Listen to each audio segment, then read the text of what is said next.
So as I told you, one of you can select Wordsworth, one Keats and one Coleridge. Yeah. And then do the presentation. I will give you the presentation topic. So it will be, pertinent to one of the themes, maybe how they perceived nature or beauty, something like that. So the topic will be the same, but we're analyzing 3 different poets. That would be kind of less boring for you as well, without kind of, sticking into the same topic. Yes, okay. So then we will start John Keats today.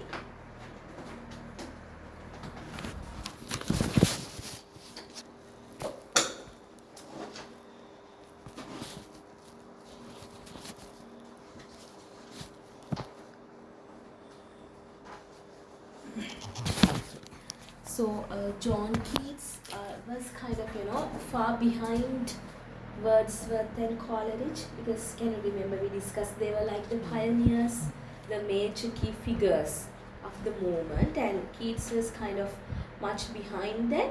But even when we say romantic poetry, right, we suddenly remember Keats. So he's like the icon of romantic poetry, even though he's not among these 2 pioneers, he's very influential.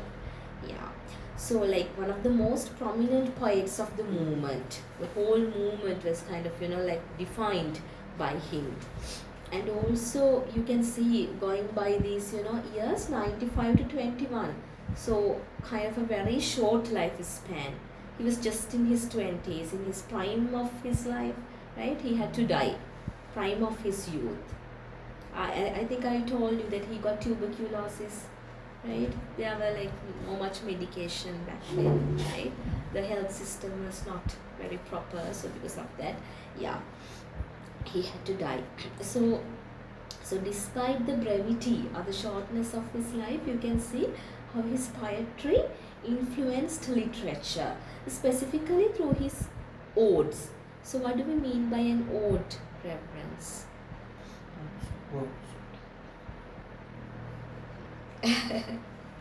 Looking at the romantic poet. Yeah.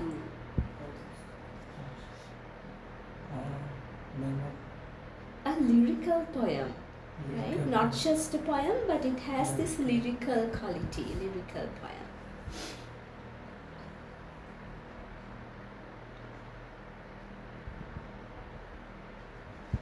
So today we are going to discuss 4 odes, right? Yeah, we won't be able to finish all the odes, I don't think so, but at least 2 we will try to finish.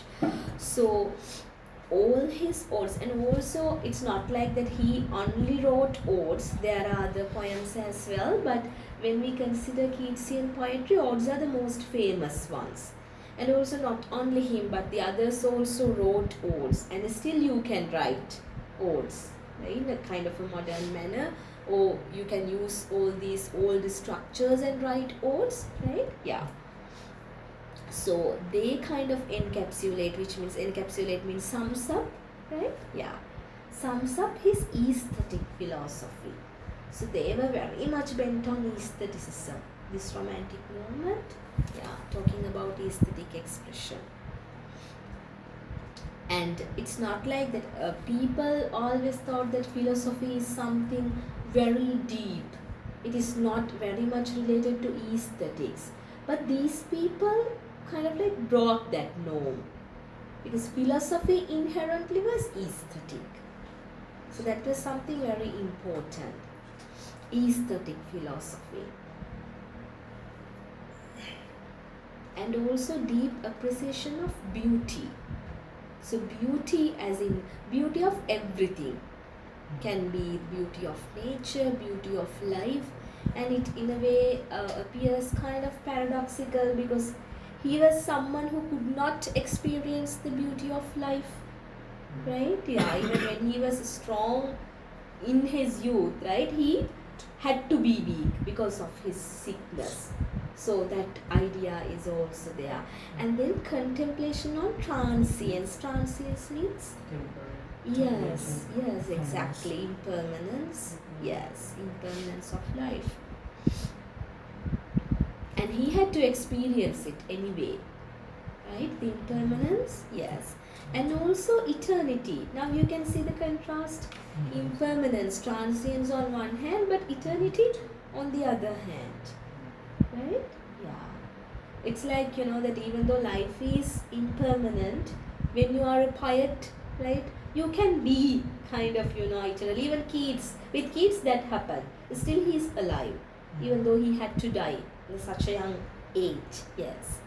So among his most celebrated odes are Ode to Nightingale, Ode on a Grecian Urn, to Autumn and Ode to Psyche. Yeah, so we will discuss these 4 today.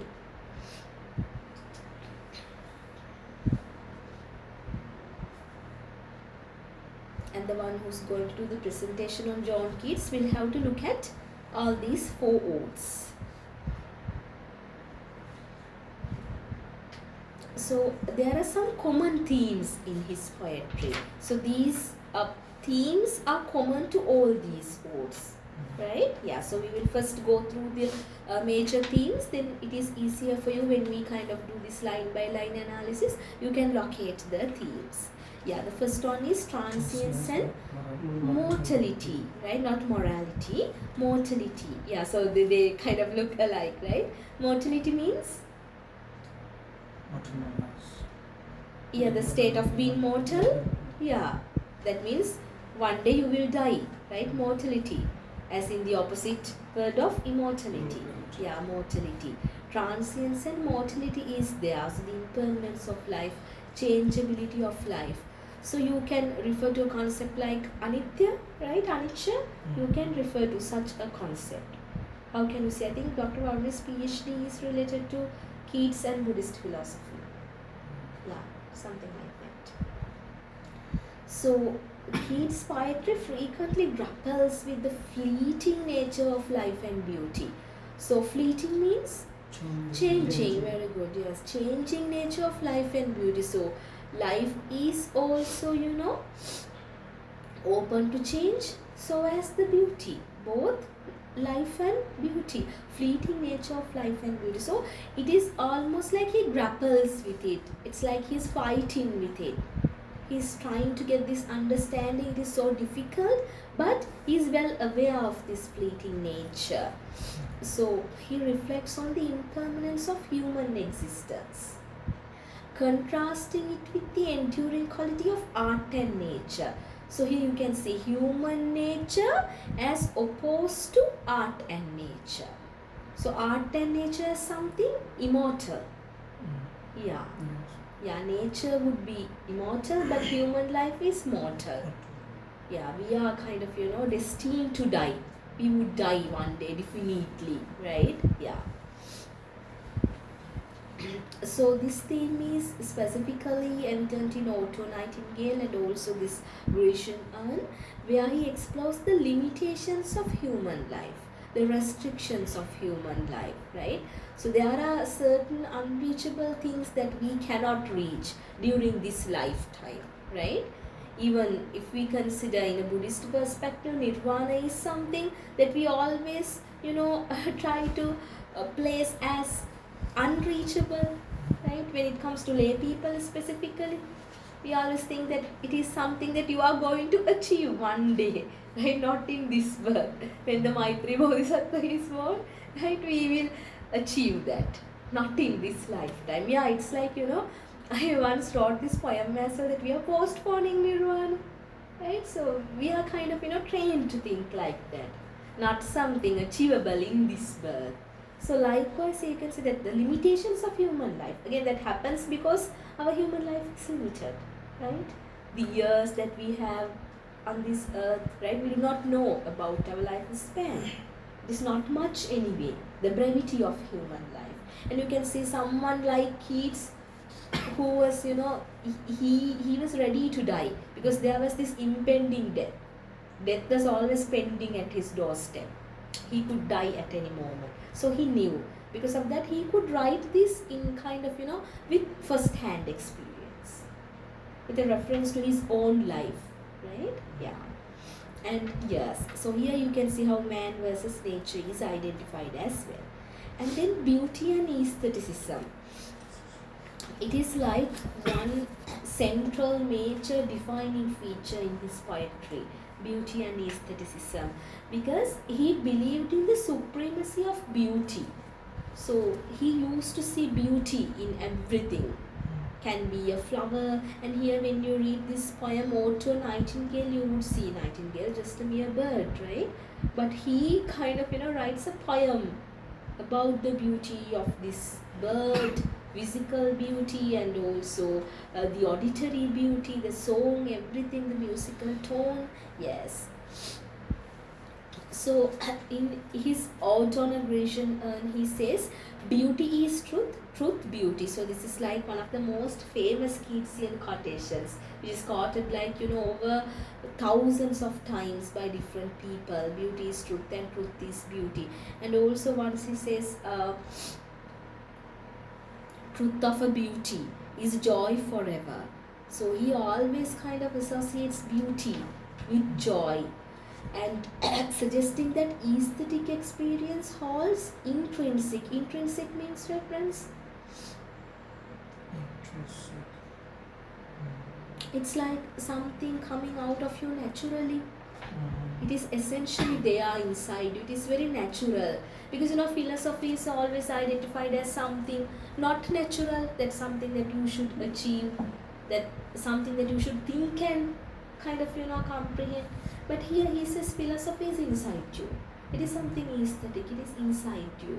It is not something that you study hard and achieve, right, to be a philosopher.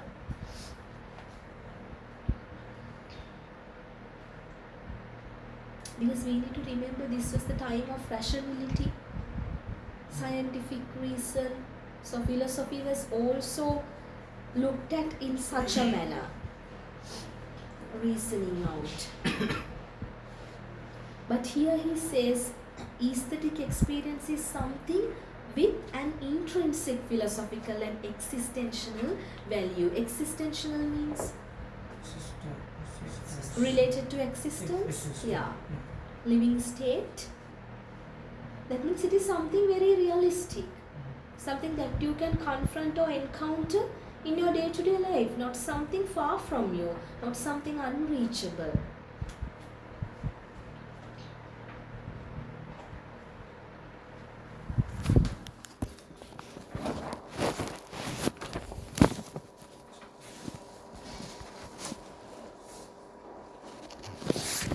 It's literally like he's taking all these to the earth, right? So keeping the readers away from the scientific reason, right? So he's directing the readers towards an aesthetic experience, instead of forcing the readers to embrace scientific reasoning.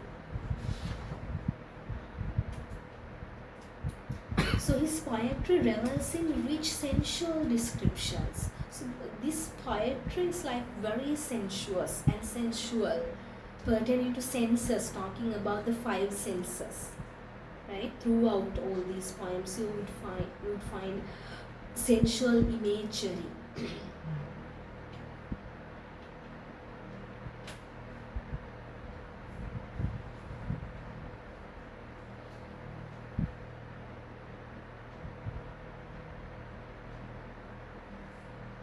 And also the allow means like mystically attractive, not just attractive but mystically attractive. There's this mystic presence to it.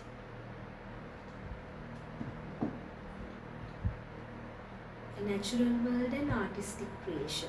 Again, you can say that artistic creation is something human made, right? Not natural. So he saw the beauty of both nature and then, but again, not man-made machinery stuff, not man-made physical stuff, right? But artistic creations, aesthetic beauty, creativity. So he found this, human-made artistic creations, aesthetic experience to be something superior than all these physical materialistic things. The world was giving value those days. Yeah. So you can see how he shifts the narrative. Shifting the perspective of people.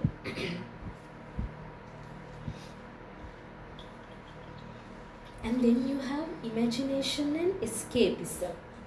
You know that always we use literature as a mode of escapism, right? When the reality is harsh, we can use literature to escape into our world. You can use the table reference.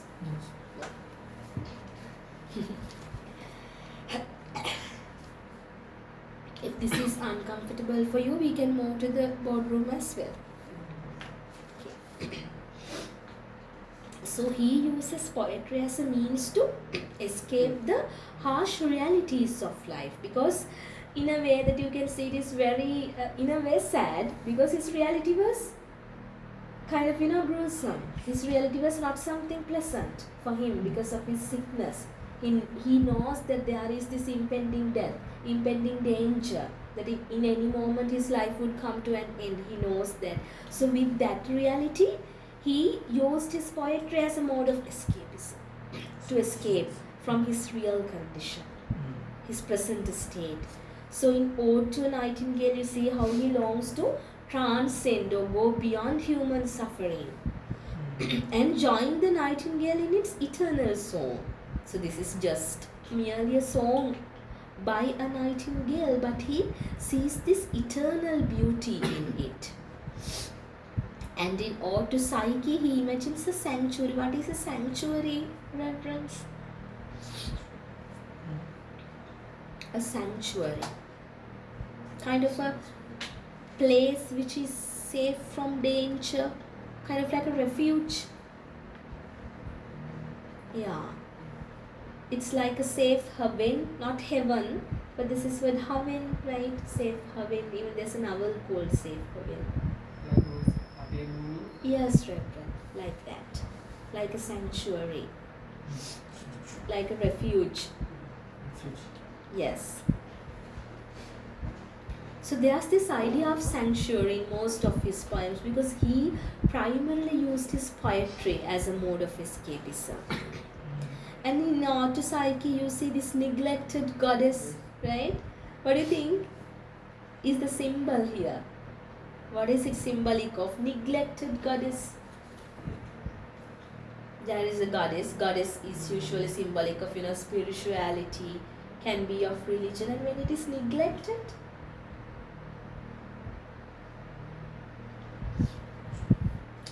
can be a reference to the the response to spirituality during this period, because the spirituality was neglected during this period, right? People are going after materialism, industrialization, urbanization.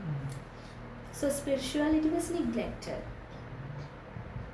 I told you that in some European countries now the churches are used as car parks, because people are kind of, they are evading from spirituality, highly being materialistic. The crime rates are going up, right? In most of the, I would say, American countries, yeah. So that is happening because people are, slowly evading from spirituality. And also here you can see the power of poetic imagination. Looking at this neglected statue of goddess, right? So he writes this whole poem, the lyrical ode, about poetic imagination, and to create and preserve beauty, even though it is physically neglected. Via your imagination, you can preserve it. So still you can see it is preserved in this poem, right? Even during this year, during this modern times, we are reading this poem. Why? Because the symbolic presence is there, because it is preserved. Yes. And then nature's influence and sensory richness. So I told you, his engagement with nature is very sensuous, related to senses, highly related to senses. And also immersive. Immersive means not immersing, but immersive. It's like, you know about 2D and 3D, right? 2D and 3D technology. Yeah, so something like that, just like a 3D movie, or let's say that even this phone or this bottle, those are 3D, right? That you can see the three-dimensional image. So immersive means almost presenting a three-dimensional 3D image. So the imagery or the metaphors of Keatsian poetry found them to be very much 3D, very much lively. Yeah, sensuous and immersive.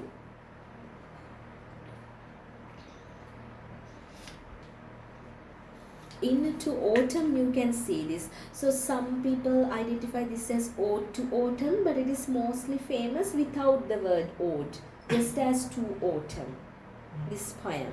So it kind of primarily talks about this theme, nature's influence and sensory richness. So there is this, harmonious and detailed depiction of the season's abundance. How abundant is the season? How rich?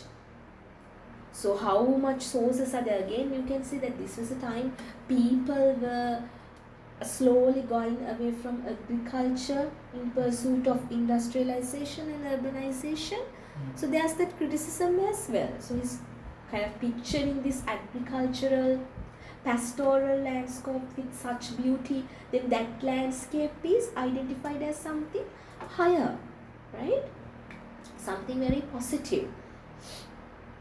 So unlike his other odes, which often carry a tone of yearning or melancholy, because in most of his odes, that when you read Ode to Nightingale and then this Urn and Psyche, you would see there's this idea of yearning. He's yearning for something. He's trying to achieve something. There's this idea that he's missing something and looking for something. And also the melancholy tone. What is meant by melancholy, reference? Can you remember? Yeah, sad. Exactly right. Very good. Sad. So this immense grief can be seen in most of his odes, but not in Ode to Autumn. It is rich with positive imagery, right? It embraces the fullness and maturity of nature. Can you find that place, Reverend? The last theme, nature's influence? Yeah. So the fullness and maturity of nature. Nature is personified, right? That's why nature is identified as someone mature. Yeah, you mature with age, right? Not, every person does not mature with age. We discussed about that, but when we consider the general idea, usually maturity happens with age. So it reflects an acceptance of life cycle as well, the cycle of life. Because it's talking about this, season to autumn, or to autumn. So these, seasonal changes are there. We need to accept the changeability of life, transience of life. Life will, definitely go under all these changes. There's that awareness, right? Okay. So any issues with the with these themes, reference? Any questions or doubts that you have? Any clarifications before we move to the odes?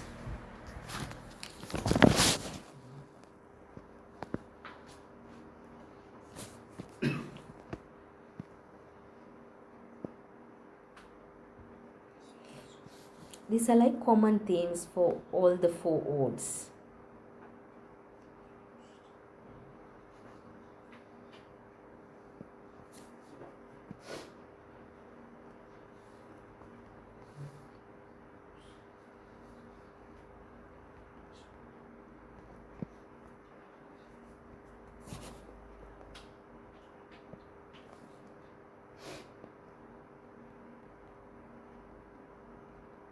Any clarification, reference?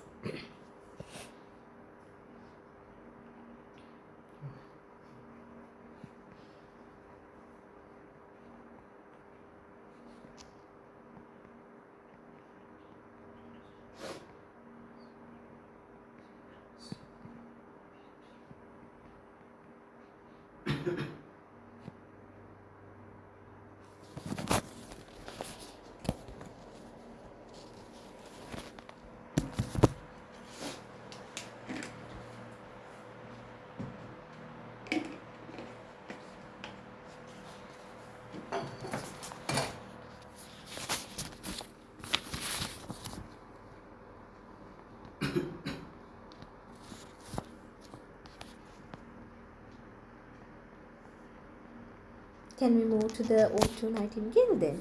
If you have any questions, ask me.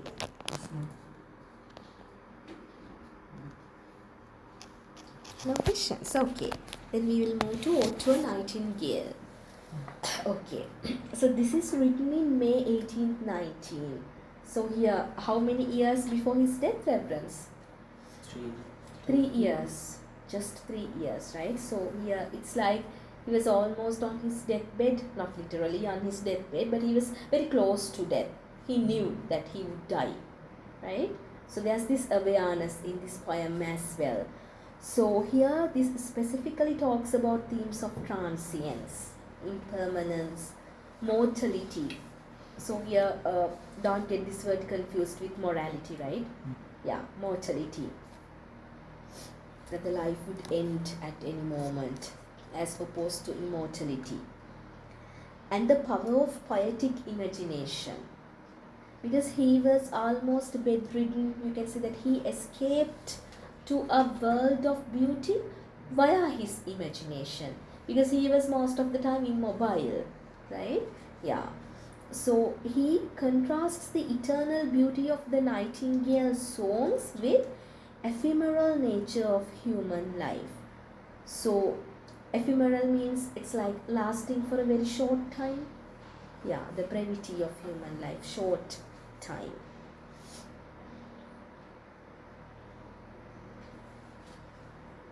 Lasting for a short time. So the poet experiences a momentary escape. It is not a permanent escape, of course. He is unable to do that, specifically with his condition, but this is like a momentary escape. Even for a moment, he is able to escape through the bird song, symbolizing the immortality of art. So here, Nightingale does not only symbolize nature, but also art. Because Nightingale is producing art here, right? He's producing music, producing a melody, something beautiful. But the realization of reality pulls him back. He's